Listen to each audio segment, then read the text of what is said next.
యేసుప్రభువారు మరణించింది ఎవరి కొరకు అంటే సర్వ మానవాళి యొక్క సామాన్యమైన సమస్య, అది మానవాళి యొక్క అతి భయంకరమైన సమస్య, అది పాపపు సమస్య.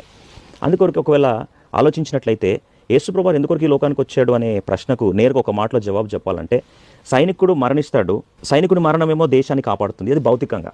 కానీ ఏదో ఒక రోజు ఈ శరీరము మంటికి మన్ను అప్పగించబడుతుంది. కానీ ఆత్మకు చావు లేదు. ఈ ఆత్మకు వచ్చే చావును ఆధ్యాత్మిక అర్థంలో ఆలోచిస్తే అగ్ని ఆరదు, పురుగు చావదు, అగ్ని గంధకంలో మండుచుందురు, ఇది రెండవ మరణం. ఈ రెండవ మరణము నిత్య మరణం నుండి తప్పించబడడానికి పరిశుద్ధమైన అమూల్యమైన రక్తం చిందించబడక తప్పదు. కానీ ఈ రక్తము చిందించబడటంలో మానవుడు ఎవరూ పరిశుద్ధుడు కాదు. బైబిల్ సెలవిస్తున్న సత్యం ఏంటంటే ఏ భేదము లేదు, అందరూ పాపం చేసి దేవుడి నుంచి మహిమను పొందలేకపోతున్నారు.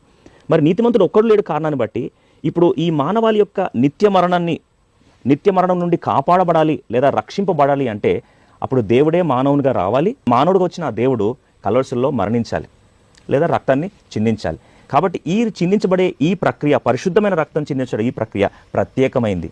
It is special.